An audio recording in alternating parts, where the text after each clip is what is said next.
En el lanzamiento del producto, mi jefe levantó una copa y señalándome dijo, «Se va, nunca tuvo lo que se necesita». Todos aplaudieron. Me levanté, le entregué un sobre y le dije, «Del mayor fracaso de la empresa». Luego me fui. Cuando lo abrió, empezó a gritar, «Señoras y señores, levantemos nuestras copas». La sala de fiestas del hotel en el centro de la ciudad estaba en silencio mientras mi supervisor, Arthur Sterling, se acercaba al podio. Su voz se esparcía a través de los candelabros y las cortinas de seda. Todos los ojos se volvieron hacia él, con copas de champán tintineando en sus manos. Se suponía que era una noche de celebración, el lanzamiento de nuestra línea de productos más reciente, en la que yo había invertido 2 años de mi vida, aquella en la que había sacrificado fines de semana, cumpleaños, e incluso los últimos meses de mi matrimonio. Pero Arthur tenía otros planes. «Se va», dijo con una sonrisa disimulada, sus ojos encontrándose con los míos al otro lado del salón. Nunca tuvo lo que se necesita. La sala estalló en risas y aplausos contenidos, como focas adiestradas obedeciendo la orden de su amo. Mi nombre ni siquiera fue mencionado. Yo era solo ella. Desechable. Sentí que se me cerraba la garganta, pero no mostré debilidad. Me levanté lentamente. Me acomodé la chaqueta del traje y tomé el sobre que había sostenido toda la noche. Mi mano no tembló mientras caminaba hacia el podio. «Por Arthur», dije, levantando mi copa. Mi voz era firme, casi inquebrantable. «Del mayor fracaso de la empresa». Puse el sobre frente a él y me di la vuelta, sin lágrimas, sin quejas, solo silencio. Detrás de mí, escuché el sonido del papel rasgándose, y luego la voz de Arthur se quebró. «¿Qué diablos es esto?» Pero no dejé de caminar. Permítanme presentarme. Mi nombre es Elena Carter. Tenía 43 años, y hasta esa noche era la jefa de desarrollo de productos en VistaCore Innovations, una de las empresas de más rápido crecimiento de Chicago. Durante 11 años, le di todo a esa empresa. Comencé como analista junior. Me quedaba hasta tarde cuando otros se iban temprano. Cargaba proyectos sobre mis hombros mientras ejecutivos como Arthur se llevaban el crédito. Y yo creía en ello. Creía que si trabajaba lo suficientemente duro, si me demostraba, obtendría el reconocimiento que merecía. Pero estaba equivocada. 3 semanas antes, Arthur me llamó a su oficina. Estaba reclinado en su silla de cuero, todo falso encanto y una confianza impecable. «Elena, has hecho un buen trabajo, pero este lanzamiento necesita una cara nueva, energía, alguien más joven. Pondremos a Lucas en tu lugar». Lucas, el becario al que yo había formado, un joven de 25 años con un cabello bonito y sin experiencia. Miré a Arthur, esperando la broma. «Perdón, seguirás siendo parte del equipo», dijo con falsa compasión. «Pero es hora de mostrar a los inversores un líder más dinámico. No te lo tomes como algo personal. No te lo tomes como algo personal». Ese fue el día en que me di cuenta de que no tenía futuro en VistaCore. No porque no fuera capaz, sino porque Arthur había decidido que yo era reemplazable, prescindible. Lo que él no sabía era que yo ya había visto las fallas en su imperio. Durante meses, noté irregularidades en los informes, resultados de pruebas de productos que no coincidían, gastos firmados sin la documentación adecuada, métricas de rendimiento infladas e informes de inversores. Cada vez que lo mencionaba, Arthur me ignoraba. «Estás pensando demasiado de nuevo, Elena. Concéntrate en el producto». Pero mis instintos me decían lo contrario. Y hacía mucho tiempo que había aprendido que los instintos no mienten. Así que comencé a mantener registros, copias de informes, hilos de correo electrónico, notas de reuniones, en silencio, con cautela, no porque quisiera venganza, aún no, sino porque algo en lo más profundo de mí me susurraba que algún día los necesitaría. Ese día llegó antes de lo que esperaba. La noche del lanzamiento, sabía lo que Arthur estaba planeando, la sonrisa, el brindis, el despido disfrazado de broma. Quería humillarme, mostrarle a la junta que él tenía el control, que podía deshacerse de la mujer que construyó el producto que estaban celebrando. Pero yo no me iría en silencio. El sobre que puse en el podio no era solo papel, era la culminación de 6 meses de documentación, evidencia de datos de productos manipulados, certificaciones de seguridad falsificadas e informes de inversores fraudulentos. Todo bajo la dirección de Arthur. Dentro había copias de contratos y memorandos que probaban que nuestro producto insignia, aquel por el que brindaban esa noche, no había pasado las pruebas de seguridad críticas, que Arthur había enterrado esos resultados para acelerar el lanzamiento e impresionar a los inversores. Y yo no era la única que los tenía. Cuando salí de esa sala de fiestas, pasando por los aplausos vacíos y las miradas de asombro de colegas y becarios, sentí una extraña calma apoderarse de mí. Por primera vez en meses, no tenía miedo. No fui a casa de inmediato. En cambio, conduje por las resbaladizas calles de Chicago bajo la lluvia, los faros borrándose contra el parabrisas. Mis manos agarraban el volante, mi mente reviviendo los sacrificios que había hecho, las cenas que me perdí, las discusiones con mi hija Sofía y con mi marido que eventualmente nos separaron, todo por una empresa que decidió que yo no valía nada, pero me subestimaron. Arthur pensó que me derrumbaría, que aceptaría el insulto y desaparecería en silencio, pero no tenía idea de que yo ya había contactado a alguien que estaba muy interesado en lo que había descubierto. La risa de él en el podio todavía resonaba en mis oídos cuando me detuve en mi garaje, solo que esta vez no era yo la que estaba siendo ridiculizada, porque Arthur Sterling no tenía idea de cuán rápidamente su imperio estaba a punto de colapsar, y yo todavía no había terminado. Cuando me desperté a la mañana siguiente, la luz del sol entraba a raudales por las persianas, pero no había paz en ello. Mi teléfono ya había vibrado media docena de veces. Llamadas perdidas de Arthur, 2 de nuestra directora de RRHH, Clara, una de un número que no reconocí. Las ignoré todas. En cambio, me hice café y me senté en la mesa de la cocina, mirando la carpeta que había traído a casa meses antes. Dentro, bajo capas de papeleo ordinario, estaban los archivos que había estado recopilando desde que Arthur asumió como CEO, 18 meses atrás. Las primeras irregularidades parecían pequeñas: gastos de viaje firmados sin recibos, bonificaciones distribuidas sin la aprobación de la Junta, pero luego la situación empeoró. Resultados de seguridad de productos alterados, correos electrónicos que instruían al personal a reelaborar los números antes de las llamadas con los inversores, contratos firmados con proveedores que nunca entregaron. Debería haberme ido entonces, pero una parte de mí creía que podía arreglarlo, que mi trabajo era proteger a la empresa a la que le había dado más de una década de mi vida. Ahora, al abrir la carpeta, me di cuenta de que ya no se trataba de proteger a Vistacor, se trataba de protegerme a mí misma y, tal vez, proteger a las personas que confiaban en los productos de la empresa con sus vidas. Al mediodía, las llamadas se habían convertido en mensajes de voz. Helena, soy Arthur. Necesitamos hablar. Cometiste un error. Es Clara de RRHH. Por favor, devuélveme la llamada de inmediato. Necesitamos discutir tu papeleo de salida. Y finalmente, una que me revolvió el estómago. Soy Daniel Briggs, asesor legal de Vistacor Innovations. Es imperativo que devuelvas los documentos que retiraste. La no devolución podría resultar en acciones legales. Acciones legales. Se estaban moviendo rápido. Pero yo también. A las 2 p.m., conduje al lado oeste a un pequeño banco donde había alquilado una caja de seguridad años atrás. El cajero me saludó con una sonrisa, reconociéndome como una cliente de mucho tiempo. Buenos días, señora Carter. Asentí cortésmente y pedí acceso a mi caja. Dentro, coloqué duplicados de los archivos más incriminatorios, los resultados de pruebas de seguridad falsificados, los correos electrónicos con las iniciales de Arthur aprobándolos, las diapositivas de la presentación para inversores alteradas. Lo cerré con llave. No era ingenua. Sabía que la evidencia en mi casa podría desaparecer en un robo, pero la evidencia en la caja de seguridad del banco era más difícil de borrar. Cuando volví a mi coche, me senté por un largo momento, mirando el volante. Mi corazón latía con fuerza contra mis costillas. Esto ya no era un juego. Arthur no solo estaba tratando de humillarme en la fiesta, estaba tratando de silenciarme. Esa noche, llamé a Sofía, mi hija. Tenía 21 años. Era una estudiante de último año en la universidad, haciendo malabares con las clases y un trabajo a tiempo parcial en una librería. «Mamá, ¿qué está pasando?», preguntó en el instante en que contestó. «Vi algo en línea. La gente está diciendo que te fuiste de Vistacor». Dudé. No quería preocuparla, pero tampoco podía mentir. Es verdad, Arthur me forzó a irme. Eso es una locura. Les diste todo. Lo sé, se me cerró la garganta. Pero escucha, Sofía. Necesito que te concentres en la universidad. No te involucres en esto. El silencio se extendió en la línea. ¿Estás en problemas? No.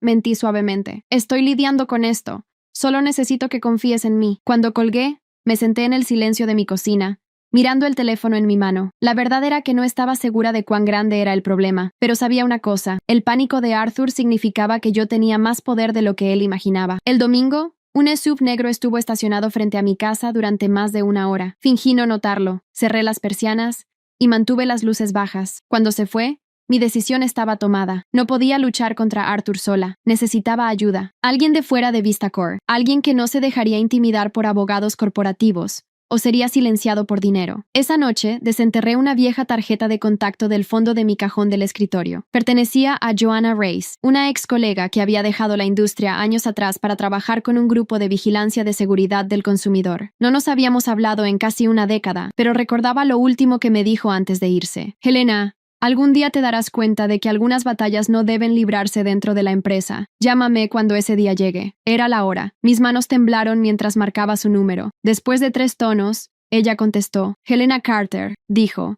su voz tranquila pero firme, como si hubiera estado esperando esta llamada todo el tiempo. Dime qué tienes. No dormí esa noche. En cambio, organicé todo en una carpeta de pruebas y notas, eliminando todo lo que pudiera ser interpretado y dejando solo hechos concretos. A medida que pasaban las horas, sentí que algo cambiaba dentro de mí. El miedo todavía estaba allí, sí, pero junto con él llegó la claridad. Arthur pensó que yo era solo un fracaso al que podía humillar y desechar. Lo que no entendió es que los fracasos generalmente no tienen recibos. Y el lunes por la mañana, esos recibos estarían en manos de personas que sabían exactamente qué hacer con ellos. El lunes por la mañana llegó gris y pesado, el tipo de día en Chicago en el que el cielo se siente como hormigón presionando hacia abajo. Apenas toqué mi café. Mis nervios no estaban a flor de piel por la cafeína, sino por la carpeta en mi bolso y la reunión que se acercaba. Joanna fue clara por teléfono. Trae solo lo que te sientas cómoda perdiendo. Mantén el resto a salvo. Empezaremos con lo suficiente para llamar su atención. A las 9 a.m., estaba caminando por las puertas de vidrio de un edificio de oficinas en el centro, mis tacones resonando en el suelo de mármol. El directorio del vestíbulo decía, Alianza de Vigilancia de Seguridad del Consumidor, Suite 1500. La recepcionista me saludó calurosamente, como si no fuera solo una extraña más. Señora Carter, Joanna la está esperando. Cuando entré en la sala de conferencias, Joanna se levantó con la misma energía constante que recordaba. Su cabello ahora tenía canas, pero sus ojos estaban agudos, evaluadores. Me dio un breve abrazo antes de hacer un gesto a otras dos personas en la mesa. Este es Marcos Silva, un periodista de investigación del Tribune, y Alice Morales, una abogada especializada en protección de denunciantes. Por un momento, se me cerró la garganta. Esto era más grande de lo que imaginaba. Pensé que hablaríamos de estrategia. Tal vez exploraríamos opciones. En cambio, estaba ante dos profesionales que podrían hacer pública mi historia y defenderme en los tribunales. Puse la carpeta sobre la mesa. Mi voz era baja, pero firme. Esto es solo una fracción de lo que he recopilado. Lo suficiente para mostrar un patrón. Marcos se inclinó de inmediato, hojeando las copias de los informes de prueba, los hilos de correo electrónico y los documentos financieros. Sus cejas se fruncieron. Estas certificaciones de seguridad, si están falsificadas, eso es un riesgo enorme.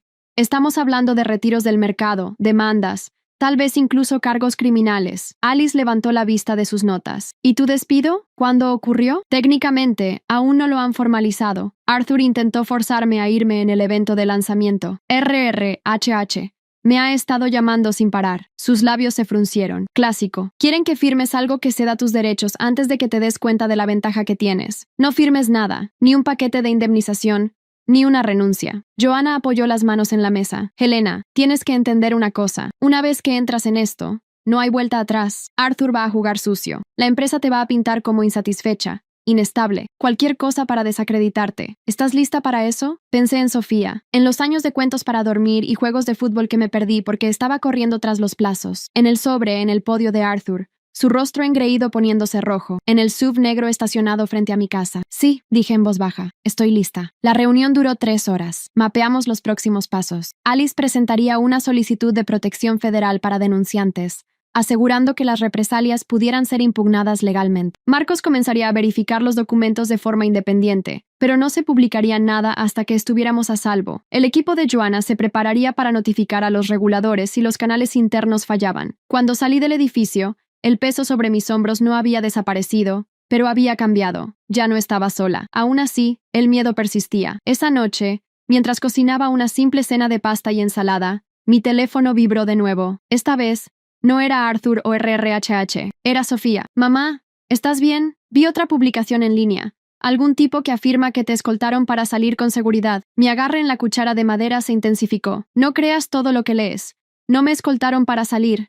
Me fui por mi cuenta. ¿Pero es verdad? ¿Realmente te despidieron? Dudé. Lo intentaron. Digamos que no se lo puse fácil. Sofía suspiró. Odio que te estén tratando así. Trabajaste tan duro para ellos. Tragué el nudo en mi garganta. Es exactamente por eso que no voy a dejar que lo entierren. Algún día, entenderás por qué es importante mantenerse firme, incluso cuando te cuesta mucho. Hubo una pausa. Luego su voz se suavizó. Creo que ya lo entiendo. A las 9 p.m., en punto, un golpe fuerte sacudió mi puerta. Me congelé. Por la mirilla, vi al propio Arthur parado en mi porche, su mandíbula tensa, su traje a medida fuera de lugar en mi modesto vecindario. Helena, abre la puerta, llamó, su voz áspera, pero forzadamente tranquila. Necesitamos resolver esto antes de que se salga de control. No me moví. Mi corazón latía con fuerza en mi pecho, pero me quedé en silencio. Después de un largo momento, Sacó un sobre grueso de su maletín y lo deslizó por debajo de la puerta. Esta es mi oferta final. Fírmala y todo esto desaparecerá. Estarás cómoda por el resto de tu vida. Esperé hasta que su coche se fue antes de recogerlo. La oferta de indemnización era más alta que antes. 5 años de salario,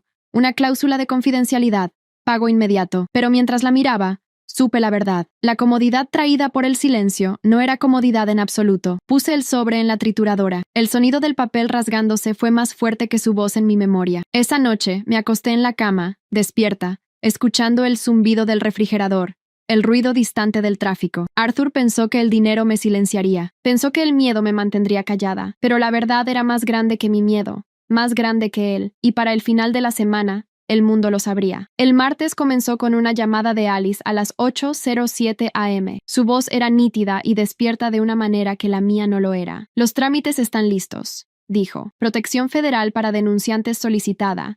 Quejas formales iniciadas con la Comisión de Seguridad de Productos al Consumidor y la SEC. Entendido, dije, mirando el vapor que salía de mi café como una señal de advertencia. A media mañana, Joanna me incluyó en una videollamada segura con su equipo. 2 frentes, dijo. Una notificación interna al Comité de Auditoría de VistaCorp para que no puedan alegar sorpresa, y una solicitud externa de preservación a su junta. Una vez que son notificados legalmente, destruir la evidencia se convierte en un problema mucho mayor para ellos. Media hora después, mi bandeja de entrada emitió un pitido con una notificación de suspensión de litigio de la Junta Externa de VistaCorp, instruyendo a todos los empleados a preservar correos electrónicos, mensajes, borradores e incluso notas escritas a mano relacionadas con pruebas de productos y comunicaciones con inversores. No estaba segura de si sentirme aliviada o asustada. Una suspensión significaba que sabían que esto era real. Marcos, el periodista, llamó después del almuerzo. Todavía estoy verificando, dijo, con cautela. Hablé con 2 ingenieros que corroboran la presión en las pruebas. Uno accedió a ser una fuente anónima si es necesario. También estoy persiguiendo al laboratorio. El laboratorio era la instalación independiente contratada para las pruebas de batería y temperatura. A última hora de la tarde, Marcos envió un mensaje de texto. El gerente del laboratorio no quiso hacer comentarios, pero me dio identificaciones de informes que coinciden con tus copias. Es lo más cerca que llegaré a una confirmación antes de la publicación. Fue una pequeña y sobria victoria. El miércoles trajo un tipo diferente de presión. RRAHH. Envió un correo electrónico para aclarar que mi estado de empleo estaba bajo revisión y solicitó una reunión para discutir próximos pasos y opciones mutuas. Alice respondió en mi nombre. Toda la comunicación debe hacerse a través del abogado. Minutos después, mi teléfono se encendió con un número que no reconocí. Señora Carter, soy Robert Ames, presidente del Comité de Auditoría. Nos gustaría hablar con usted hoy si es posible. Mi abogado coordinará, dije. Él exhaló, el sonido de un hombre que acababa de darse cuenta de que el suelo bajo sus pies se había movido. Esa noche, Sofía apareció con comida para llevar y preocupación en sus ojos. Comimos en silencio en mi mesa de la cocina, como hacíamos cuando era pequeña, y la tarea se extendía entre nosotras como una segunda comida. ¿Tienes miedo?, preguntó finalmente. Sí, dije, porque no le mentiría. Pero tener miedo no es lo mismo que estar equivocada. Ella extendió la mano hacia la mía. Estoy orgullosa de ti, mamá. El jueves pasó más rápido. Alice confirmó que la SEC había reconocido la recepción y había abierto un número de caso. La CPSC solicitó una llamada preliminar para el próximo lunes. El equipo de Joanna redactó una declaración pública que yo podría emitir si VistaCorp me atacaba personalmente. Marcos llamó a las 5:20 p.m. Mis editores dieron luz verde para una historia mañana por la mañana, dijo. Lenguaje cuidadoso, múltiples fuentes, documentos revisados. No serás identificada más allá de lo que ya es público. Ex jefa de desarrollo de productos. ¿Estás lista? Nadie está listo para que su vida se convierta en un titular, pero dije que sí. Apenas dormí. A las 6:03 am del viernes, mi teléfono vibró con el enlace. El titular no era dramático. No tenía por qué serlo. Documentos sugieren preocupaciones de seguridad que precedieron al lanzamiento de producto en VistaCorp Technologies. El primer párrafo lo decía todo en un lenguaje claro. Correos electrónicos internos y resúmenes de pruebas indicaron resultados defectuosos. El liderazgo fue presionado para proceder de todos modos. Los inversores recibieron diapositivas que omitieron las tasas de fallo. A las 7 am, mis mensajes eran un flujo constante. Ex colegas, agradecimientos silenciosos de personas que habían tenido miedo de hablar. Un correo electrónico de sin comentarios, reenviado por el equipo de relaciones públicas de VistaCorp. A las 7:42 am, se envió un correo electrónico masivo a los empleados. Todas las preguntas externas a RP, no eliminen ningún archivo. A las 8:15 am, El sitio web de la empresa reemplazó el triunfante banner de lanzamiento con una frase más pequeña. Estamos revisando datos adicionales y proporcionaremos una actualización. La celebración se convirtió en una pausa. Arthur dejó un mensaje de voz a las 8:31 am. No necesité escucharlo todo para percibir la rabia. Cometiste un grave error. ¿Crees que alguien te contratará después de esto? ¿Crees que eres una heroína? Eres una carga, Elena. Alice me envió un mensaje 2 minutos después. No respondas. Hemos preservado el mensaje de voz. A las 9:10 am, Marcos envió una captura de pantalla de la declaración de VistaCore. Nos tomamos la seguridad en serio. Seguimos protocolos rigurosos. Negamos categóricamente la falsificación de resultados. La coreografía habitual. Luego, cerca del final, hemos puesto a un ejecutivo en licencia administrativa pendiente de revisión. Sin nombre. No necesitaban deletrearlo para mí. Al mediodía, apareció una segunda historia en línea. Una nota de analista, cautelosa pero clara. Se espera volatilidad a corto plazo. Riesgo de gobernanza elevado. Las acciones de VistaCore cayeron unos pocos puntos. Nada catastrófico, pero lo suficiente para que la Junta sintiera el calor. A las 12:37 p.m., otro correo electrónico del presidente del Comité de Auditoría. Solicitud formal de reunión el lunes con el comité y la Junta externa. Su abogado es bienvenido. Se lo reenvié a Alice. Asistiremos en nuestros términos, respondió ella. ¿Transcripción completa? No, sin registro. Y ellos proporcionan sus acciones de preservación por escrito. Durante la tarde, la casa se sintió demasiado silenciosa. Lavé platos que ya habían sido lavados, doblé la misma toalla 2 veces. Alrededor de las 3 p.m., Sofía me envió una foto de un cartel escrito a mano en el escaparate de la librería del campus. Sé amable con la persona que tienes delante. No sabes lo que está cargando. Miré la foto por más tiempo de lo que tenía sentido y sentí que me escocían los ojos. A las 4:22 p.m., un número desconocido parpadeó. Dejé que fuera al buzón de voz. Un momento después, llegó un mensaje de texto del mismo número. No puedo llamar desde el trabajo. Están moviendo archivos del disco compartido al archivo personal de alguien. Revisa las marcas de tiempo en la carpeta QA-Q4 lanzamiento. No reconocí al remitente, pero el detalle era demasiado específico para ignorarlo. Llamé a Alice de inmediato. Si están alterando las marcas de tiempo después de una advertencia, eso es grave. Dijo, reenvíame todo. Vamos a notificar a la Junta y a los reguladores ahora. También reenvié el mensaje a Joanna. Ella respondió en unos pocos minutos. Vamos a tomar fotos de los artefactos públicos y observar cualquier cambio. No confrontes a nadie directamente. A medida que la luz invernal se desvanecía, me senté en la sala de estar sin encender una lámpara. Durante meses, tal vez años, la verdad era algo que cargaba sola, pesado y afilado. Ahora estaba en el mundo, documentada, con marcas de tiempo, leída por extraños en el desayuno. Debería haber sido una sensación de alivio. En cambio, se sintió como estar en el umbral de una casa, después de que los incendios se apagaron, contando lo que quedaba. A las 6:09 p.m., llegó otro correo electrónico, de una dirección que no esperaba. A sterlingvistacore.com. Sin asunto, solo una única frase. No sabes lo que has hecho. Cerré mi laptop y dejé que la habitación se oscureciera. Él estaba equivocado. Sabía exactamente lo que había hecho. Y el lunes,